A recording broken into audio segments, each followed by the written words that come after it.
Welcome back everyone, আমি Saptaparni from বায়োলাইভ। আশা করি তোমরা সবাই খুব ভালো আছো। তো আজকে আমি আবার নিয়ে চলে এসেছি তোমরা যারা এএনএম এবং জিএনএম নার্সিংয়ের এন্ট্রান্স এক্সাম দিতে চলেছো 2024-এ, তাদের জন্য আরেকটা প্রিভিয়াস ইয়ার্সের কোয়েশ্চেন সলভিং।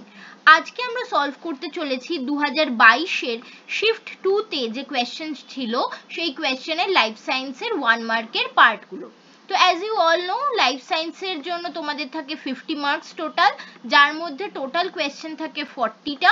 ওকে, এবং এই 40টা কোয়েশ্চেনের মধ্যে 30টা কোয়েশ্চেন থাকে 1 মার্কের, 30টা থাকে 1 মার্কের কোয়েশ্চেন এবং 10টা থাকে 2 মার্কসের কোয়েশ্চেন। সো টোটাল মার্কস হয়ে যায় তোমাদের 50। ওকে, তো আমরা অলরেডি 2023-2022-এর শিফট 1-এর 30 নম্বরের যে 1 মার্কের কোয়েশ্চেনগুলো সেগুলো সলভ করিয়েছি উইথ এক্সপ্লেনেশন। আজকে করব শিফট 2 2022-এর, এবং এরপরে 2021-এরও শিফট 1 অ্যান্ড 2 করবো, অ্যান্ড দেন আমরা 10 নম্বরের যে 2 মার্কসের কোয়েশ্চেনগুলো রয়েছে সেগুলো সলভ করব। তো ভিডিও ভালো লাগলে অবশ্যই লাইক, শেয়ার, কমেন্ট করতে ভুলো না, এবং অবশ্যই চ্যানেলটিকে সাবস্ক্রাইব করে রাখো এএনএম জিএনএম রিলেটেড আরও অনেক ভিডিও পাওয়ার জন্য। তো চলো আর দেরি না করে স্টার্ট করছি। দেখো, তোমাদের যেগুলো 1 মার্কের কোয়েশ্চেন রয়েছে সেগুলোতে ঠিক করলে তো 1 পাবে, বাট যদি তোমরা ভুল করো এই ক্যাটাগরি 1 এর আন্ডারে 1 থেকে 30-এর মধ্যে যে 1 নম্বরের প্রশ্নগুলো আছে, তাহলে কিন্তু 0.25 মানে 1/4 মার্কস কিন্তু নেগেটিভ মার্কিং রয়েছে। ঠিক আছে, যদিও কোয়েশ্চেন খুবই ইজি হয়, বাট তাও কশাসলি করবে যেহেতু নেগেটিভ মার্কিং এর ব্যাপার রয়েছে। তো দেখো, ফার্স্ট কোয়েশ্চেন বলছে মস্তিষ্কের যে অংশটি দেহের ভারসাম্য রক্ষার সাথে সম্পর্কিত সেটি কোনটি? এক্সাক্ট কোয়েশ্চেন 2023-এও আমরা পেয়েছি, সেম কোয়েশ্চেন। ওকে, এটা সঠিক উত্তর হবে সেরিবেলাম। 2023-এর কোয়েশ্চেন অ্যান্সার সেশনের ভিডিওটা দেখতে হলে তার লিঙ্ক আমি ভিডিও লাস্টে দিয়ে দেবো, সেখান থেকে চেক আউট করতে পারো। নেক্সট দেখো, বলছে ড্যাশ হলো একটি গ্যাসীয় উদ্ভিদ হরমোন। খুব ইজি, ইথিলিন হচ্ছে এক ধরনের গ্যাসীয় উদ্ভিদ হরমোন। নেক্সট বলছে আর্কিওপটেরিক্স কোন গোষ্ঠী দুটির মধ্যে হারানো যোগসূত্র হিসেবে কাজ করে? আর্কিওপটেরিক্স হচ্ছে সরীসৃপ এবং পক্ষীর মধ্যে মিসিং লিঙ্ক বা হারানো যোগসূত্র হিসেবে কাজ করে। নেক্সট কোয়েশ্চেন দিচ্ছে, দেখো বায়ুমণ্ডলে ওজোন স্তরের উপস্থিতি খুবই গুরুত্বপূর্ণ। কেন? কারণ ওজোন স্তর আমাদের পৃথিবীকে অতি বেগুনি রশ্মি বা ইউভি রে এর হাত থেকে রক্ষা করে। So correct answer option B. চলো নেক্সট কোয়েশ্চেনে যাই। বলছে এর মধ্যে কোনটি অপটিক স্নায়ু এর মধ্যে কোনটি বলতে হবে। অপটিক স্নায়ু মানে যে স্নায়ুর দ্বারা আমরা চোখে যা কিছু দেখছি সেই সেন্সেশন ব্রেনে পৌঁছে যাচ্ছে, অর্থাৎ এটি কি করছে, এটা আমাদের সেন্সকে বহন করছে, তাই এটি একটি সেন্সারি স্নায়ু। ঠিক আছে, নেক্সট কোয়েশ্চেন বলছে, দেখো কোন হরমোনটি পিটুইটারির অগ্রখণ্ড থেকে নিঃসৃত হয় না বলেছে। ঠিক আছে, ভালোভাবে কোয়েশ্চেন পড়া দরকার, এজন্যই হয় না বলেছে। অপশন আছে এসিটিএইচ, এফএসএইচ, এডিএইচ, টিএসএইচ।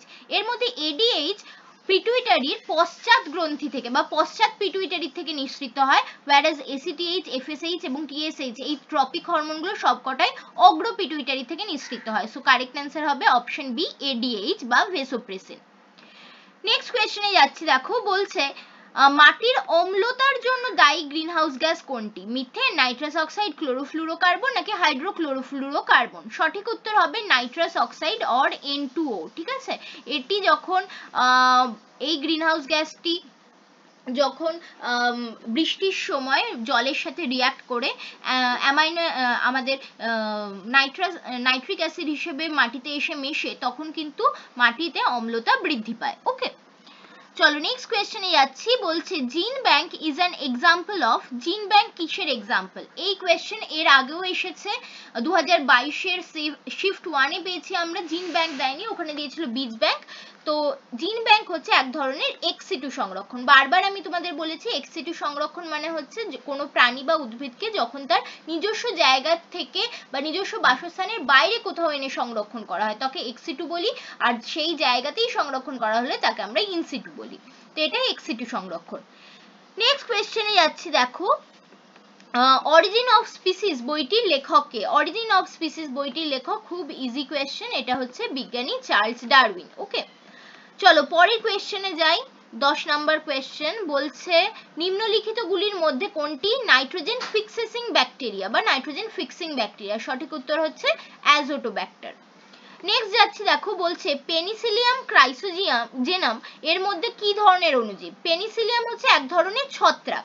এবার দেখো পেনিসিলিয়াম ইটসেলফ হয়তো ক্ষতি করে, বাট পেনিসিলিয়ামের থেকে আমরা অনেক কিছু এমন পাই, যেমন পেনিসিলিন পাই যেটা একটা অ্যান্টিবায়োটিক, এছাড়া আরো অনেক কিছু পাই যা আমাদের অ্যাকচুয়ালি বেনিফিটই করে বা উপকারী করে। তাই পেনিসিলিয়াম ক্রাইসোজেনামকে আমরা উপকারী ছত্রাকই বলতে পারি। ওকে, চলো নেক্সট কোয়েশ্চেনে যাচ্ছি। বলছে ক্রায়ো সংরক্ষণে কোন রাসায়নিক পদার্থ ইউজ করা হয়, ব্যবহার করা হয়? সঠিক উত্তর হবে তরল নাইট্রোজেন। ওকে, -196 ডিগ্রি সেলসিয়াস তাপমাত্রায় ইউজ করা হয়। নেক্সট বলছে দেখো পোলিও রোগটি কিভাবে বাহিত হয় এক ব্যক্তির থেকে দ্বিতীয় ব্যক্তিতে? সঠিক এখানে যা যা অপশন দিয়েছে বলে দিই, বাতাস, যৌন মিলন, নাকি দূষিত জল, নাকি পতঙ্গ বাহক? সঠিক উত্তর হবে দূষিত জল। ঠিক আছে, নেক্সট বলছে বাদুড়ের দ্বারা যে পরাগযোগ ঘটে তাকে কি বলা হয়? বাদুড়ের দ্বারা পরাগযোগকে আমরা বলে থাকি কাইরেপ্টোফাইলি। ঠিক আছে, কি বলা হয়? কাইরেপ্টোফাইলি বা কাইরেপ্টোফাইলি। নেক্সট বলছে দেখো, নেক্সট কোয়েশ্চেনে যাচ্ছি, কোয়েশ্চেন নাম্বার 15 বলছে উদ্ভিদের পুরুষ প্রজনন অঙ্গ বা পরাগধানীতে এর মধ্যে কি থাকে? বৃতি, গর্ভপত্র, পাপড়ি, নাকি পরাগরেণু? সঠিক উত্তর পরাগরেণু বা পোলেন। ওকে, নেক্সট যাচ্ছি, দেখো নিম্নলিখিত কোন পদ্ধতিতে ছোট উদ্ভিদ কলার থেকে খুব দ্রুত নতুন উদ্ভিদ সৃষ্টি করা যায়? সঠিক উত্তর হবে কি মাইক্রো প্রোপাগেশন। ঠিক আছে, চলো নেক্সট কোয়েশ্চেনে যাচ্ছি। ভিঙ্কারোজিয়া, ভিঙ্কারোজিয়া মানে কোন গাছ? এটা হচ্ছে নয়নতারা ফুল। ঠিক আছে, ভিঙ্কারোজিয়া গাছ থেকে যে উপক্ষার বা অ্যালকালয়েড পাওয়া যায় সেটির নাম কি? নাম থেকেই তোমরা বুঝতে পারবে, ভিনক্রিস্টিন। ভিনক্রিস্টিন হচ্ছে একটা অ্যান্টি ক্যান্সার ড্রাগ বা অ্যান্টি ক্যান্সার অ্যালকালয়েড বলতে পারি, যেটা ক্যান্সার ট্রিটমেন্টে ইউজ করা হয়। ওকে, নেক্সট বলছে দেখো এইচআইভি তে যে উৎসেচকটি আরএনএ থেকে ডিএনএ তৈরি করতে সাহায্য করে তার নাম কি? আমরা জানি জেনারেলি ডিএনএ থেকে আরএনএ হয়, ঠিক আছে, বাট যেই সমস্ত অণুজীবের ক্ষেত্রে আরএনএ হচ্ছে প্রধান নিউক্লিক অ্যাসিড, তারা আরএনএ থেকে ডিএনএ তৈরি করে এবং এতে যে উৎসেচক লাগে তার নাম হচ্ছে রিভার্স ট্রান্সক্রিপ্টেজ এনজাইম। ঠিক আছে, ডিএনএ থেকে আরএনএ তুলতে গেলে করতে গেলে ট্রান্সক্রিপ্টেজ এনজাইম লাগে, আর আরএনএ থেকে যদি ডিএনএ হয় উল্টো ভাবে তাহলে রিভার্স ট্রান্সক্রিপ্টেজ এনজাইম কাজে লাগে। ওকে, চলো নেক্সট কোয়েশ্চেনে যাচ্ছি। নেক্সট কোয়েশ্চেন নাম্বার 19 বলছে মানুষের জনন কোষে ক্রোমোজোমের সংখ্যা কত? মানুষের জনন কোষ বলতে গ্যামেটের কথা বলা হচ্ছে, পুংজনন কোষ বা স্ত্রী জনন কোষ, স্পার্ম বা ওভাম, তাতে ক্রোমোজোম কতগুলি থাকে? 23টি ক্রোমোজোম থাকে। ওকে, নেক্সট বলছে লাল বর্ণান্ধতাকে কি বলে আমরা চিনি? লাল বর্ণান্ধতা হচ্ছে প্রোট্যানোপিয়া বলা হয় লাল বর্ণান্ধতাকে। নেক্সট যাচ্ছি, দেখো বলছে ডিএনএ এর সাথে সংযুক্ত অত্যন্ত ক্ষারক প্রোটিন কোনটি? ডিএনএ এর সাথে সংযুক্ত ক্ষারক প্রোটিন হলো হিস্টোন। ওকে, তোমরা পড়েছো হিস্টোন অক্টামার থাকে ডিএনএ তার গায়ে পেঁচিয়ে নিউক্লিওজোম তৈরি করে, সেই হিস্টোন। নেক্সট বলছে কোন শব্দটি জীবের সামগ্রিক জিনগত উপাদানকে সঠিকভাবে বর্ণনা করার জন্য ব্যবহৃত হয়? দেখো সামগ্রিক জিনগত উপাদান বলতে আমরা বুঝি হচ্ছে জিনোমকে। ঠিক আছে, নেক্সট কোয়েশ্চেনে যাচ্ছি, দেখো আমরা মেলিয়াস, ইনকাস, টেপিস এই তিনটি ছোট ছোট হাড় কোথায় পাওয়া যায়? এই তিনটি হাড় পাওয়া যায় মেলিয়াস, ইনকাস, টেপিস পাওয়া যায় আমাদের মানুষের কানের মধ্যে। তোমাদের একটা কোয়েশ্চেন দিচ্ছি এখান থেকে, এর মধ্যে কোনটি মানব দেহের সবচেয়ে ক্ষুদ্রতম হাড়? তোমরা আমাকে কমেন্ট সেকশনে লিখে জানাও। নেক্সট কোয়েশ্চেন দিচ্ছি, দেখো বাডিং পদ্ধতিতে অযৌন জনন ঘটে এর মধ্যে কাদের? বাডিং পদ্ধতিতে অযৌন জনন ঘটে আমরা জানি ইস্টের, এবং এর মধ্যে ইস্টের সাইন্টিফিক নাম হচ্ছে স্যাকারোমাইসিস, সো কারেক্ট অ্যান্সার হবে অপশন বি স্যাকারোমাইসিস।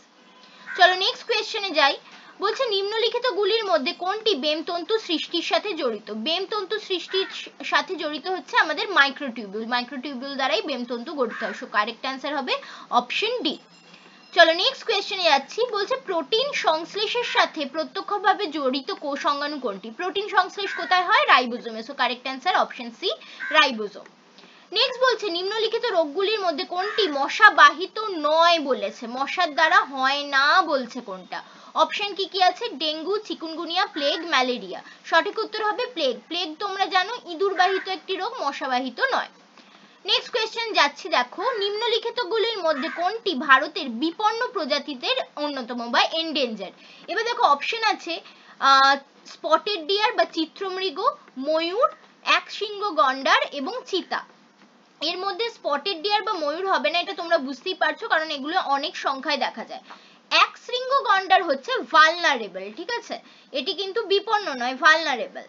আর চিতা হচ্ছে critically endangered, not endangered but it is critically endangered, চরমভাবে বিপন্ন।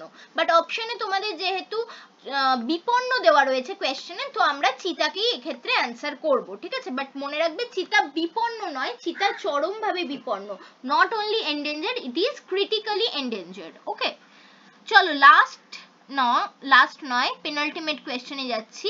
বলছে নিচের কোনটি প্রতিবর্ত ক্রিয়া নয় বলো। কি কি অপশন আছে চলো দেখে নিই। বলছে কাশি, চোখ মিটমিট করা, ঘাম হওয়া এবং হাঁচি। দেখো কাশি, চোখ মিটমিট বা হাঁচি এগুলো সবই আমাদের রিফ্লেক্স অ্যাকশন, বাট ঘাম হওয়াটা কোনো রিফ্লেক্স অ্যাকশন নয়। কেন নয়? দেখো তোমার যদি নাকের মধ্যে কিছু ঢুকে যায় তাহলে তুমি কাশছো, সেখানে একটা বডি তোমার রিফ্লেক্স অ্যাকশন দেখাচ্ছে। চোখে কিছু ঢুকলে তুমি চোখ মিটমিট করছো, বা চোখে আলো পড়লে চোখ মিটমিট করছো বা চোখটা বন্ধ করে নিচ্ছ, নাকে কিছু ঢুকে গেলে হাঁচি দিচ্ছ। এগুলো সবই কিন্তু কোনো একটা কি বলবো ক্রিয়ার ফলে তোমার শরীরের প্রতিক্রিয়া হচ্ছে, ঠিক আছে, এবং সেটা ইনস্ট্যান্ট হচ্ছে। তো এগুলো সবকটাই কিন্তু রিফ্লেক্স অ্যাকশন, বাট ঘাম হওয়াটা কিন্তু কোনো রকম রিফ্লেক্স অ্যাকশন নয়। ওকে, লাস্ট কোয়েশ্চেনে যাচ্ছি। দেখো বলছে মাইটোটিক মেটাফেজের কোন দশায় ভি আকৃতির না মাইটোটিক মেটাফেজের দশাগুলিতে ভি আকৃতির যে ক্রোমোজোম দেখা যায় তাদের নাম কি? যখন ক্রোমোজোমের আকৃতি ভি হয় তার মানে হচ্ছে তার যে সেন্ট্রোমিয়ার সেটা ঠিক মাঝখানে রয়েছে, এই ধরনের ক্রোমোজোমগুলিকে আমরা বলে থাকি metacentric chromosome. So correct answer option C. Okay, তো এই ছিল আমাদের 30টি কোয়েশ্চেন 2022-এর শিফট 2 এর ক্যাটাগরি 1 এর 1 মার্কের 30টি কোয়েশ্চেন তোমাদেরকে সলভ করে দিলাম। আশা করি ভিডিও তোমাদের কাজে লাগবে। ভিডিও ভালো লাগলে অবশ্যই একটা লাইক, একটা শেয়ার করে দিতে ভুলো না, এবং অবশ্যই কমেন্ট করে জানিও ভিডিও কেমন লাগছে, এবং অবশ্যই চ্যানেলটাকে সাবস্ক্রাইব করে রাখো এরকম আরো ভিডিও পাওয়ার জন্য। Thanks for watching and happy learning.